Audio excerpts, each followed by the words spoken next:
అతి సులభమై ఉంటుంది అనమాట. అందుకే శంకరాచార్య వారు మరి వారి అనుభవం ఏమో కానీ, ఆ యొక్క పెద్దల దగ్గర వారు గ్రహించుకున్నదేమో కానీ, ఉపనిషత్తుల యొక్క అనుగ్రహం ఏమో కానీ, వారికి అధ్యాస విషయము ఎలా తట్టిందో తట్టేసేసి ఆశ్చర్యం.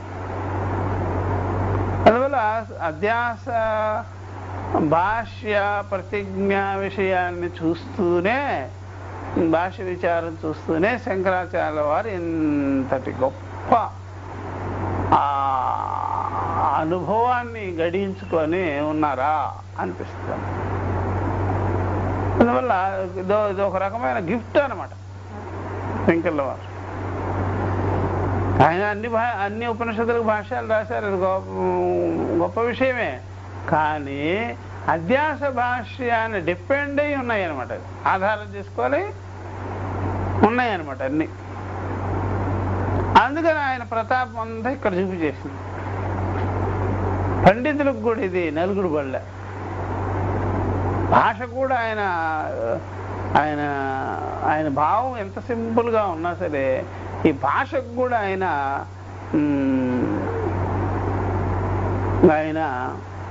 చాలా వెనుకడుగైలా, అంత పటిమ, అంత తీక్షణం, అంత కాఠిన్యాన్ని ప్రదర్శించినట్టుగా ఉంటుంది భాష్యంలో కూడా, ఇది భాషలో కూడా, అధ్యాస భాష విచారం. అందుకని పెద్ద పెద్ద పదాలు పెట్టినట్టు అనిపిస్తుంటుంది, పెద్ద పెద్ద పదాలు. ఇంకా సురేశ్వరాచార్యుల వారు మామూలు విషయాన్ని చెప్పేదానికి కూడా జటిలమైన పదాలను వాడుతుంటారు. ఆయన అధ్యాస భాష విచారంలోనే కొంత జటిలమైన పదాలు పడ్డాయి. ఎందుకని పండితులకి ఎప్పుడు కూడా పదాలు ఎలా ఉండాలంటే, ఈ మిఠాయి అంటాం కదా, గట్టు మిఠాయిలు అని అంటాం కదా, జీడి అట్లా కనిపించాలి. అందుకని అట్లా నేను కూడా అలాగే చేస్తాను, రండి ప్రవేశం చేయండి చూద్దాం అనుకుంటుగా చేస్తాడు. కానీ మనం సులభంగానే చెప్పుకుంటాం అన్న, అలా ఉంటాయి. దీనికి సచ్చిదానంద స్వాములు వారు 2-3 శ్లోకాలు రచించారు. అదొకసారి చదువుకొని ముందుకు పోదాం. సర్వాత్మ సర్వదృగ్యోసౌ సర్వాధ్యాస నిరాసకృత సతతం సన్నిధత్తాం మే హృదయే పరమశివః సూత్రభాష్య ప్రణేతారౌ వేదాంతాబ్జ ప్రభాకరౌ వందే పరస్పరాత్మానౌ బాదరాయణ శంకరు. సరే, బాదరాయణుడే అంటారు ఆయన. భాష్యం యద్యపి పూర్ణమేవ బహువి వ్యాఖ్యాత పూర్వం బుధైః అస్మిన్స్తేపి తథాపి మోహ మగమత అస్మిన్స్తేపి తథాపి మోహమగమన్ యద్వాది వైమత్యతః అధ్యాసైక నిరూపణేన నిఖిలం భాష్యార్థమాతన్వతి స్వాత్మానంద విధాయిని చ సుగమాం వ్యాఖ్యానకేశాం ముదే. అదే అక్కడ ఒకటే ఉందా శ్లోకం? 2 ఉన్నాయి. ఇక్కడ ఉంటుంది, ఇక్కడ 2 ఉన్నాయి. 3వది ఇక్కడ ఉన్నది. ఇలాగా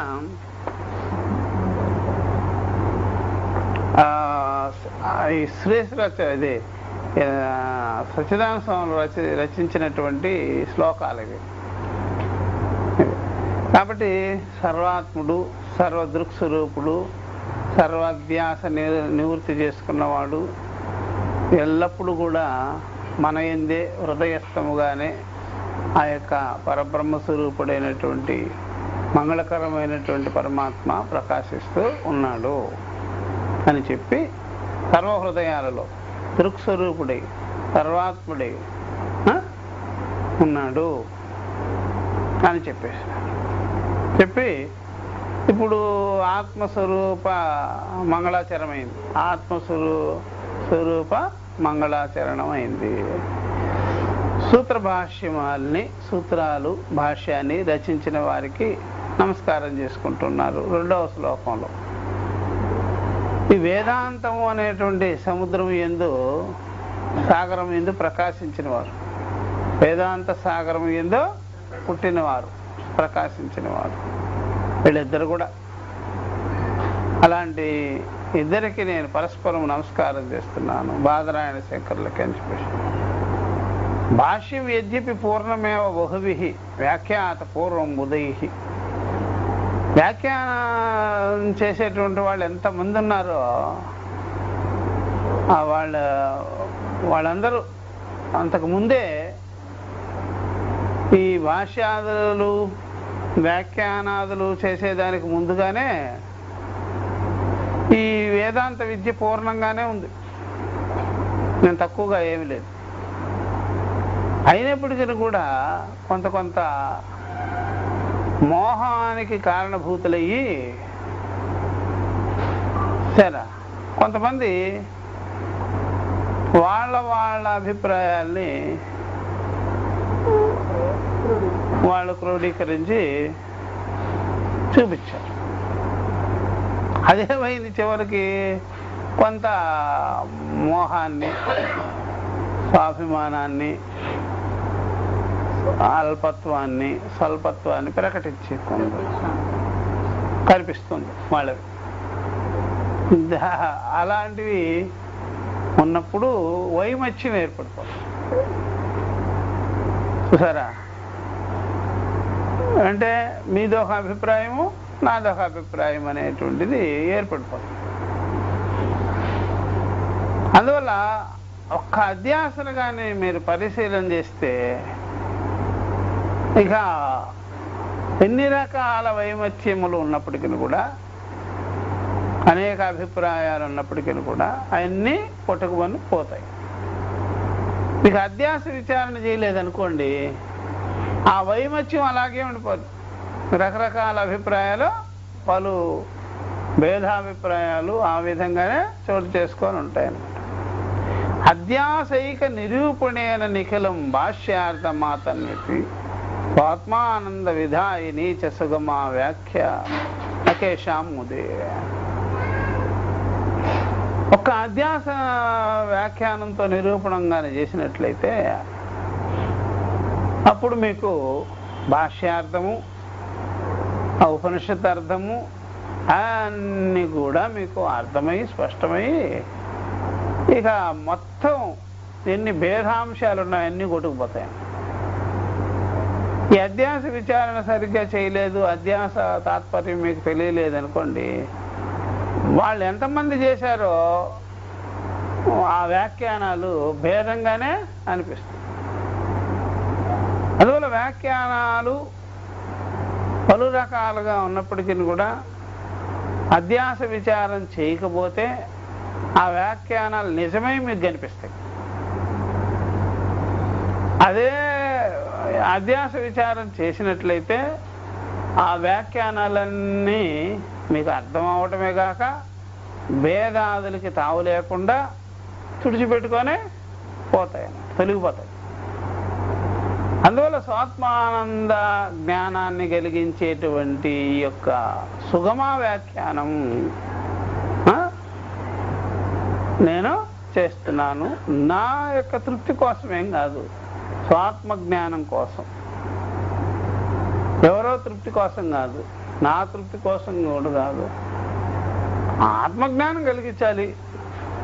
ఆత్మజ్ఞానాన్ని కలిగించేటువంటి పద్ధతి ఈ సుగమ వ్యాఖ్యానంలో ఉంది అని ఈ యొక్క సుగమ అనే వ్యాఖ్యానం చేశారన్నమాట ఈ అధ్యాస భాష్యాన్ని. అయినా మనకి ఎక్కడైనా పాయింట్స్ వస్తే దాన్ని చూస్తూ ఉంటాము, వెళ్ళిపోతుంటాము.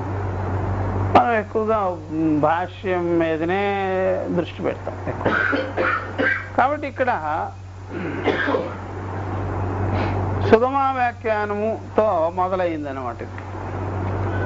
ఇది ఈ అధ్యాస భాష్యం.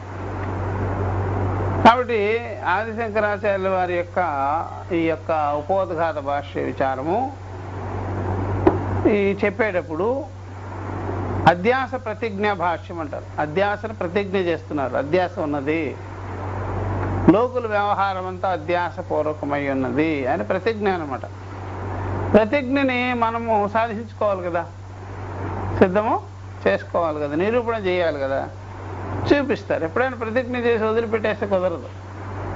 లోకుల వ్యవహారం అంతా ఏ రకంగా ఉంది, అధ్యాస పూర్వకంగా ఉన్నది అనేది చెప్పి దాన్ని ప్రూవ్ చేయాలి కదా, నిరూపణ చేయాలి. అందుకని అధ్యాస భాష ప్రతిజ్ఞ అనేది 1వ భాష భాగం నుండి ప్రారంభమవుతుంది. దాన్ని చెప్తున్నారు చూడండి. సకల లోకులు బ్రహ్మ మొదలుకొని పిపీలిక పర్యంతం అనుకోండి, వాళ్ళ వ్యవహారం అంతా అధ్యాసతో కూడుకొనే ఉన్నది. ఆ వ్యవహారము ఎన్ని టైపులైనా కావచ్చు, ఎన్ని రకాలైనా కావచ్చు అంటూ అధ్యాస. అంటే అధ్యాస అంటే ఏమిటి అని విచారం చేసుకోవాలి మనం. కాబట్టి ఇప్పుడు చెప్తున్నారు, సింపుల్గా చెప్పుకున్నాం అనుకోండి. అధ్యాస అంటే అవివేక లక్షణం ఒకటి, ఆరోప లక్షణం ఒకటి, ఒకదాన్ని చూసి ఇంకొక రకంగా భావించుకోవడం ఒకటి, ఉన్నదన్నట్టుగా తెలుసుకోవడం ఒకటి, ఇట్లాగా అనమాట. ఈ రకరకాల పదజాలాలు వాడి తాత్పర్యాలు మార్చేసుకున్నారు చాలామంది. రకరకాల పదజాలాలు వాడితే కూడా తాత్పర్యం మారవలసిన పని లేదు. తాత్పర్యం మారవలసిన పని లేదు. ఒకదాని ధర్మం ఒకదాని మీద పడింది, అధ్యాస లక్షణం. ఉన్నదన్నట్టుగా తెలుసుకోపోవడం అధ్యాస లక్షణం, ఉన్నదాన్ని మరోలాగా తెలుసుకోవడం అధ్యాస లక్షణం, విపరీతంగా గ్రహించుకోవడం అధ్యాస లక్షణం అన్నప్పుడు అన్నిటికీ అధ్యాస లక్షణం సమానంగానే ఉంది. తాత్పర్యం చెడకూడదు కదా. విపరీత జ్ఞానమే, అవివేకమే, భ్రమే అనేదే ఇక్కడ ఇజుకొట్టు రావాలి. ఈ పెద్ద మనుషులు ఏం చేశారంటే పదాలు ఎక్కువ వాడాం, వాక్యాలు ఎక్కువ వాడాం.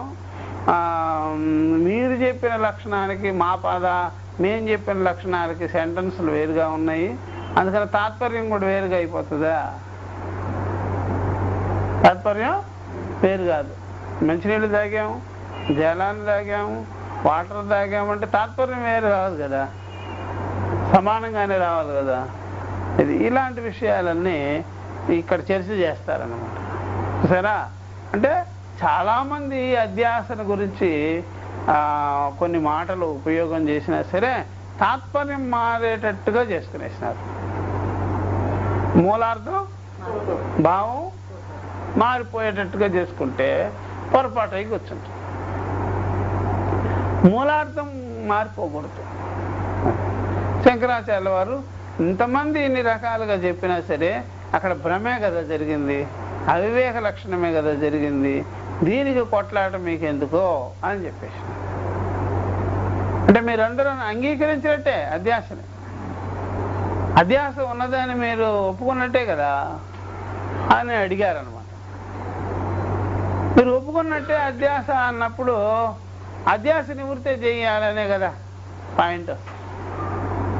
లక్ష్యం ఏంటి? అధ్యాస నివృత్తి చేసుకోవాలి.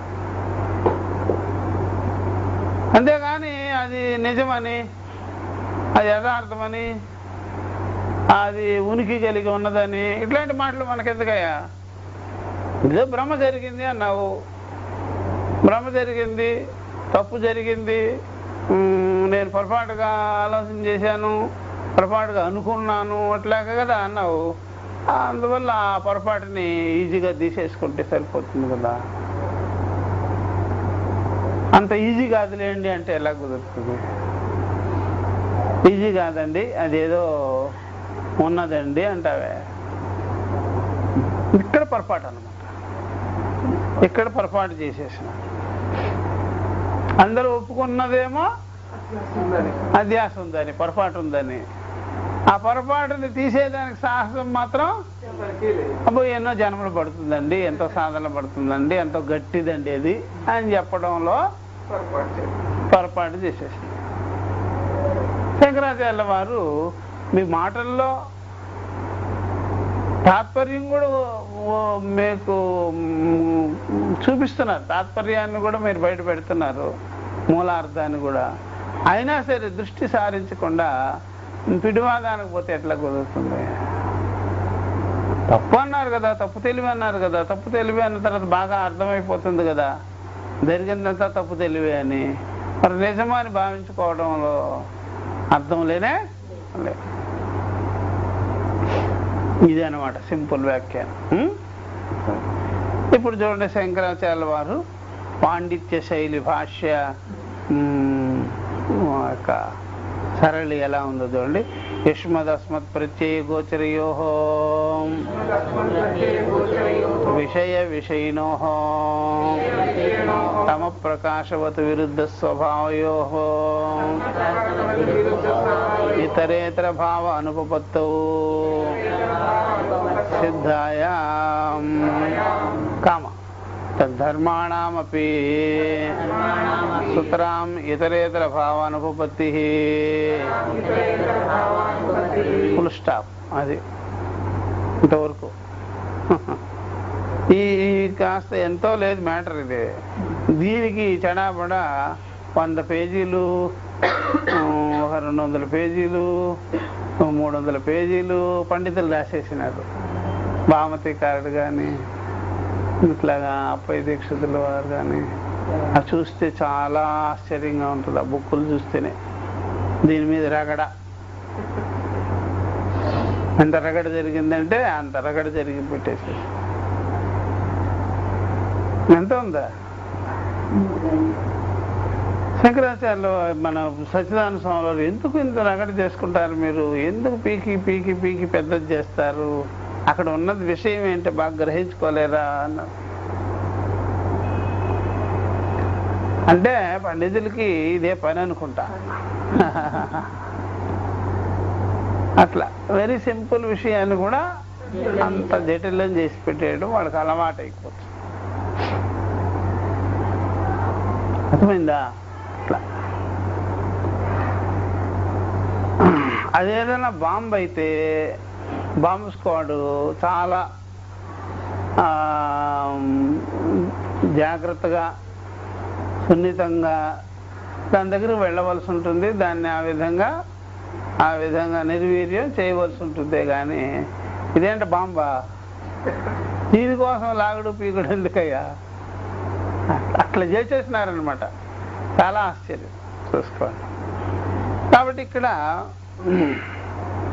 యుష్మత్ అస్మత్ అది ఇక్కడ ప్రత్యయ గోచరయోహో ఒకటి, ఒక పాయింట్. అది యుష్మత్ ప్రత్యయము అస్మత్ ప్రత్యయానికి గోచరమయ్యేది అదనమాట. యుష్మత్ ప్రత్యయానికి గోచరమయ్యేది అది అర్థం. యుష్మత్ ప్రత్యయానికి గోచరమయ్యేది నీవని, అస్మత్ ప్రత్యయానికి గోచరమయ్యేది నేనని అని అర్థం. అస్మత్ ప్రత్యయానికి గోచరమయ్యేది ఏంటి? అస్మత్ ప్రత్యయం అంటే అర్థం ఏంటి అని అర్థం. అస్మత్ ప్రత్యయం అంటే నీకేం భావం కలిగింది? చూసారా అలాగా అదేంటి సినిమా వచ్చింది చూసారా, నర్తనశాల. దాంట్లో అస్మదీయులు తస్మదీయులు అన్నట్టు కాదు. అస్మదీయులు కరెక్టే, తస్మదీయులు కరెక్ట్ కాదు. అది ఊరికే భాషా చమత్కారం అనమాట. రాస కోసం చమత్కారం వాడాలి కదా. అస్మదీయులు తస్మదీయులు ఉండదు, యుష్మదీయులు ఉంటుంది. అస్మదీయులు కరెక్టే, యుష్మదీయులు ఉండాలి కదా. తస్మదీయులు అనుకోవడం వాడు ఆ విధంగా మనుషుల్ని ఆ విధంగా ఈ ఒక జోక్ విసిరాడు అనమాట. కాబట్టి కాబట్టి యుష్మత్ అనేటువంటి తలంపుకి భావార్థం ఏమిటి, యుష్మత్ అనే దానికి అర్థం ఏంటి, అస్మత్ అనే దానికి అర్థం ఏంటి అనేది. యుష్మత్ ప్రత్యయము అస్మత్ ప్రత్యయానికి గోచరమయ్యేటువంటి భావ విషయం ఏంటి అని. దానికి వెంటనే విషయినోహో అని చెప్పేసి, విషయమో విషయి అస్మత్ ప్రత్యయ లక్షణం, విషయము యుష్మత్ ప్రత్యయ లక్షణం. యుష్మత్ అంటే నీవు, అస్మత్ అంటే నేను. అస్మత్ అనేటువంటి నేను అనే దానికి లక్షణము విషయి అంటే విషయాన్ని తెలుసుకున్నవాడు, విషయాన్ని చూచువాడు, విషయాన్ని గమనించువాడు, తెలుసుకున్నవాడు అని అర్థం. విషయ ద్రష్ట, విషయి. సరే, దృశ్యం విషయం, అది యుష్మత్ ప్రత్యయ లక్షణం. నీవు అంటే దృశ్య విషయమే కదా, బాహ్య విషయమే కదా, అనాత్మ విషయమే కదా, జడ విషయమే కదా, నామరూప విషయమే కదా. ఎవరు? యుష్మత్ అంటే నీవు అనే మాటకి దృశ్యమని, నేననే మాటకి దృక్ అని, ద్రష్ట అని అర్థం. అదనమాట. అంటే ఇక్కడ ఆత్మానాత్మల యొక్క వివేకం చేస్తున్నట్టే కదా, ఆ సంబంధ విచారణ చేస్తున్నారు. ఆత్మానాత్మల సంబంధ విచారణ చేస్తున్నారు. యుష్మత్ అనే పదం చేత, అస్మత్ అనే పదం చేత ఈ రకమైనటువంటి పదము, ఈ రకమైన ప్రత్యయము, దీనికి గోచరమానం అవుతున్న భావము విషయములే. విషయిలే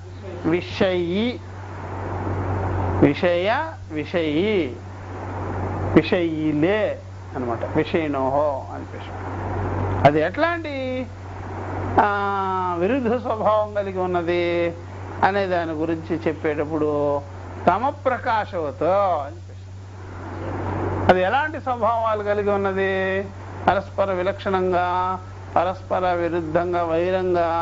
అంటే తమ ప్రకాశవత అంటే ప్రకాశ లక్షణం ఎవరికి పెడదాము? అస్మత్కు పెట్టాలి, విషయి. మరి తమో లక్షణం ఎవరికి పెడదాము? యుష్మత్, నీవు అనే లక్షణం. అందువల్ల నీవు నేనులు ఎప్పుడు కలవరు, వెలుతురు చీకటి ఎప్పుడు కలవదు, విషయము విషయి ఎప్పుడు ఒక్కటవ్వదు అన్నమాట. అది విచారణ. అక్కడ కలవనా? కలవదు. దాన్ని బట్టే చూసుకోవాలి. అలాగా శరీరము నీవు కిందకే వస్తుంది. నీవంటే ఇది.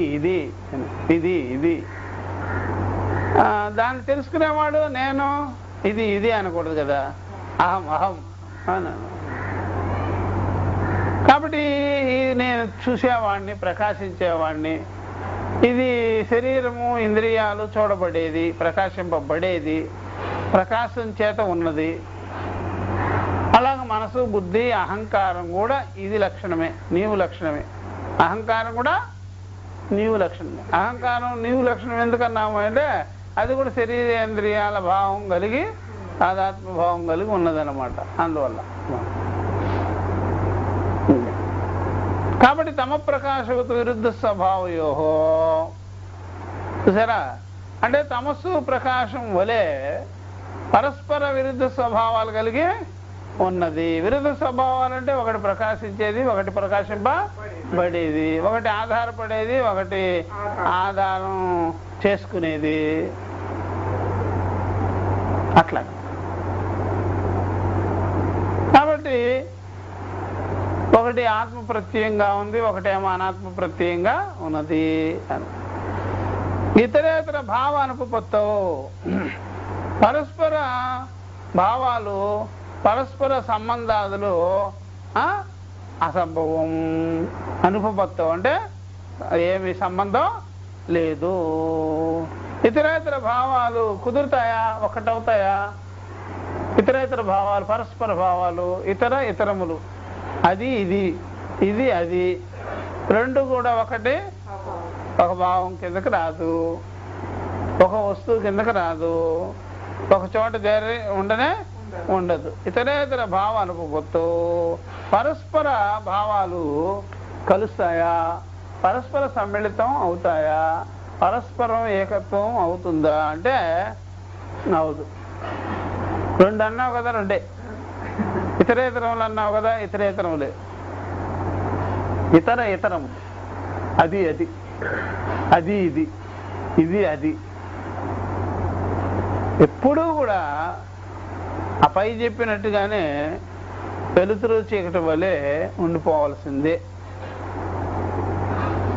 నీవు నేనులు అలా ఉండిపోవాల్సిందే. కుదరనే కుదరదు. అర్థమైందా?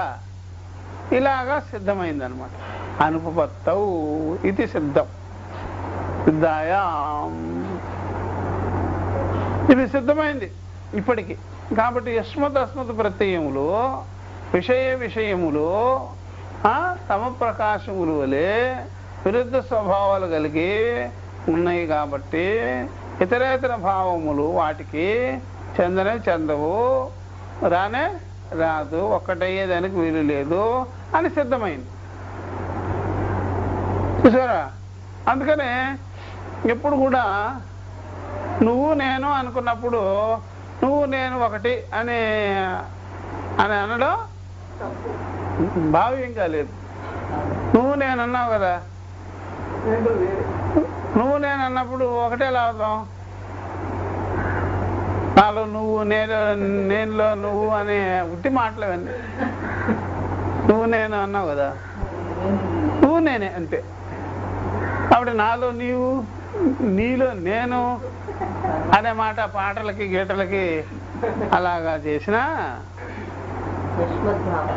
అది కుదరనే కుదరదు.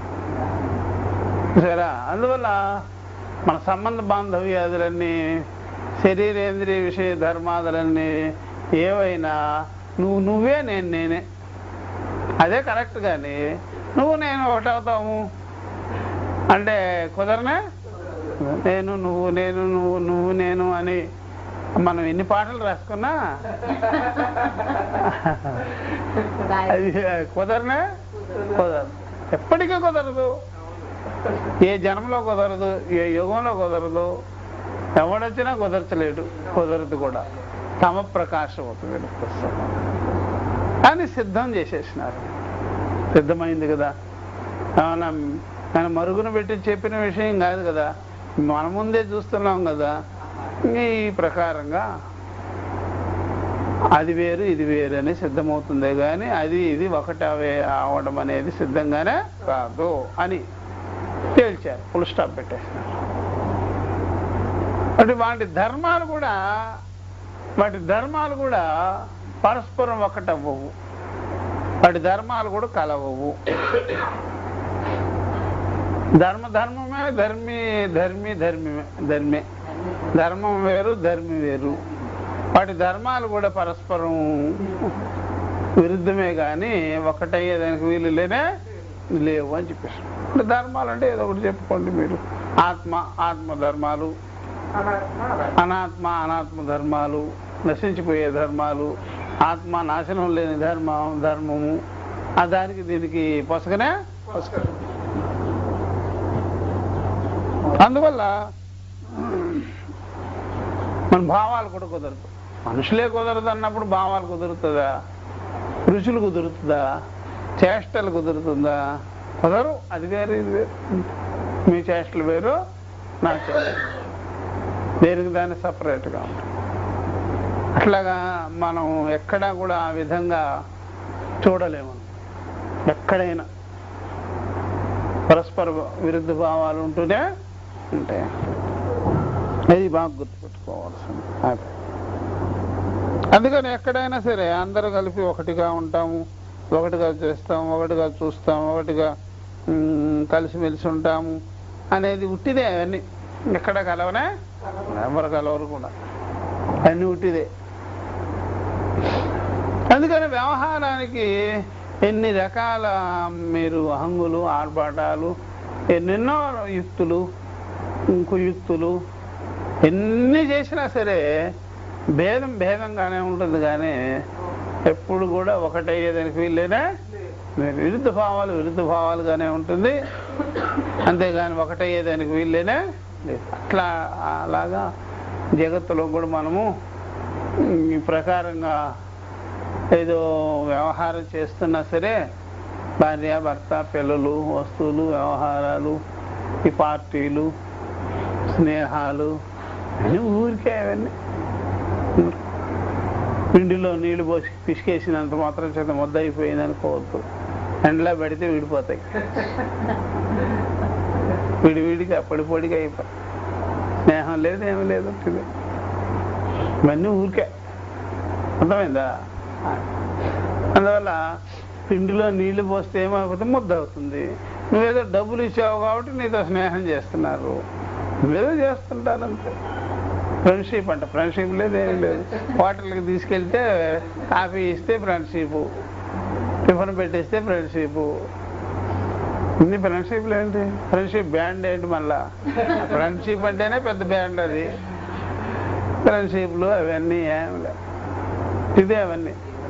ఇంట్లో ఇంత డబ్బులు చదివిస్తుంటేనే పంగనామం పెడుతుంటివి. నువ్వు ఈ కాఫీలు గీఫీలు తాగిచ్చేసి ఫ్రెండ్షిప్ ఏంటి నీ మొహం? ఈ బాంధవ్యాదులే కరెక్ట్గా లేదు. ఈశ్వరుడు కూడా అన్ని వరాలు ఇచ్చినా వాడికే పంగనామం పెట్టిపోతుంటుంది. అందువల్ల ఇవన్నీ ఉట్టివి, ఇవన్నీ ఊరికే కుదరం. అందువల్ల వాటి ధర్మాలు కూడా ఒకటి కలిసి ఉండనే అన్నీ ఊరికే. మరి ఎలా సార్ ఇవన్నీ జరుగుతున్నాయి? భార్య భర్తలు, మా ఆయన అంటావు, మా భర్త, మా భార్య, నా బిడ్డలు, మా తల్లిదండ్రులు అంటారు. ఇవన్నీ నటన. ఇవన్నీ ఆ నటనే వాళ్ళు ఏమన్నారు? మాయ, అవిద్య, అధ్యాస, తప్పు తెలివి, భ్రమ, మోహం అనే పేర్లతో పిలిచారు. ఊరికే పిలిచింది కాదు, ఊరికే